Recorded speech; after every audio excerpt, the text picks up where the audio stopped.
back to Just Between Us. It's time for topics. XXXXXX, baby. Baby. Wah wah wee wah. Wah wah wee wah. Am I right or am I right? Okay, so this topic is big life changes because Allison has an announcement. Yeah. I mean, I haven't. Yeah, I feel so uncomfortable. Anyway, I'm moving in with my boyfriend. Woo! He's moving into the condo? Well, so that's another big life change. Yeah, so we may or may not also we're looking for houses as well. So it is a lot of things happening. You're going to buy a house? Well, I want to be upfront about the generational wealth that I am afforded and that my father will be helping us buy the house. So I don't want this all to be like, oh, I can afford a house in LA by myself. I cannot. But my dad is being incredibly generous and basically will be putting in like a big down payment and then we would take on the remaining mortgage as a team, me and little boy Johnny. Johnny. How I exclusively refer to him. Johnny, yes, Papa. For anyone who has children and knows that song.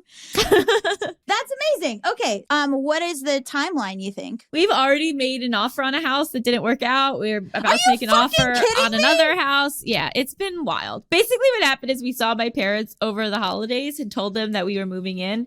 And my dad was like, that's great. And then went on Zillow. Because basically my parents own where I live now. They own the condo I live in. And like, it's a really great time to sell. The interest rates are really low. And so my dad really wants to sell the condo now. Got it. And so this has all been incredibly expedited based on financial reasons and the market and whatever. So that's been this whole thing, right? Of like having this like massive thing happening, not necessarily because John and I are like, and now we are ready for a house, but more like this makes the most sense to get the house now, if that makes sense. And sort of like, it's very funny because we were kind of in a position where like I was ready to move in, but John wasn't ready just yet. And so for a variety of reasons that make perfect sense, when we had the initial conversation, he posed it as like in January, this was in December, he was like, in January, I think we can start to have a conversation about us moving in together. Cut to a few weeks later, we've already made offers on houses. It's happening immediately.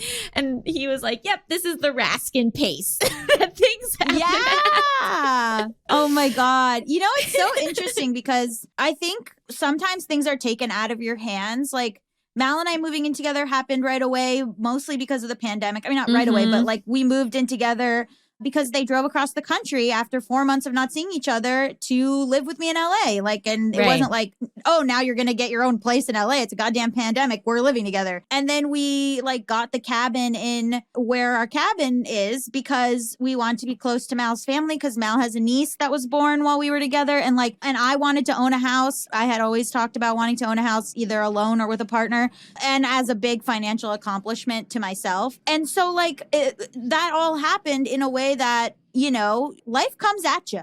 Like you can plan and plan and plan, but life comes at you and you gotta just keep moving forward, man, like a shark. And it's like, you know, on a day-to-day level, I'm like, oh, I see this person all day long. We have a wonderful relationship. This makes we're in our almost mid-30s, like this all makes a lot of sense. And then on the other hand, I'm like, I didn't know this person 1 year ago today.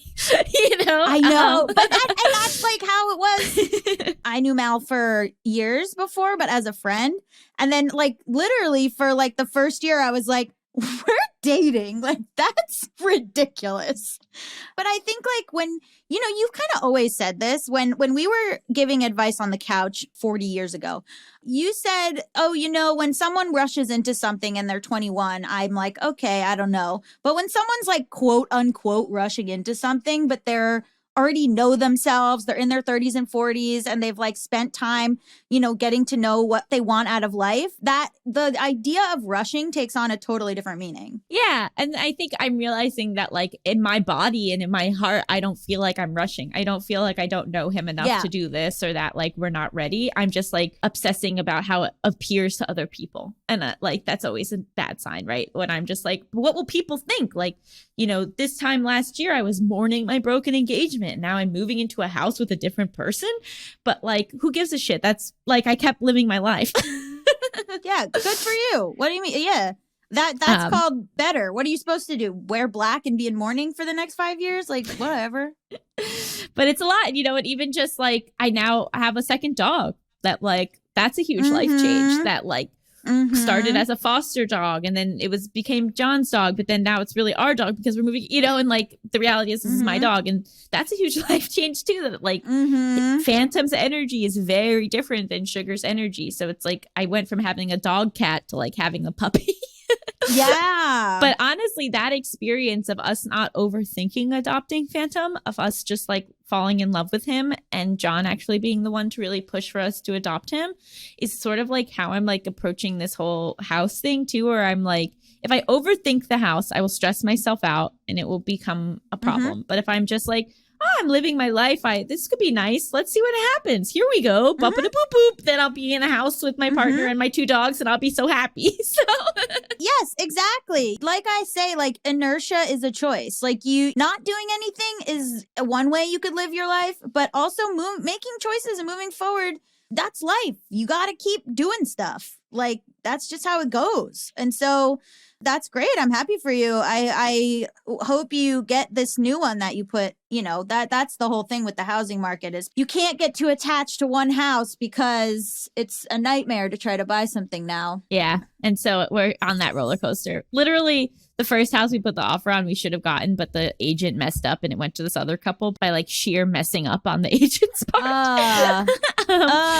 And so, you know, it also just like giving myself the peace of like, this could take 1 week. This could take 6 months. I just have to be okay with that. Mal and I saw our place in May and we didn't get it till September. Yeah. I mean, just knowing that this big change is coming, but not knowing when is like kind of weird. And then on top of everything, I mean, we could get into this more than another thing, but like, I'm pretty sure I need major knee surgery sooner than later. Oh, no. Yeah. I had another subluxation on Tuesday, which is basically a partial dislocation. So like my kneecap leaves where it should be and then goes back in on its own. And I'm already better. Like it's only been a couple days and I'm really only down for the count for like a day or 2. But the experience itself is disgusting and painful. And I'm afraid every moment of every day I'm about to collapse. And so also like this other huge thing of like, I probably need knee surgery on top of everything else that's going on. And oh my God. And like I have to write a new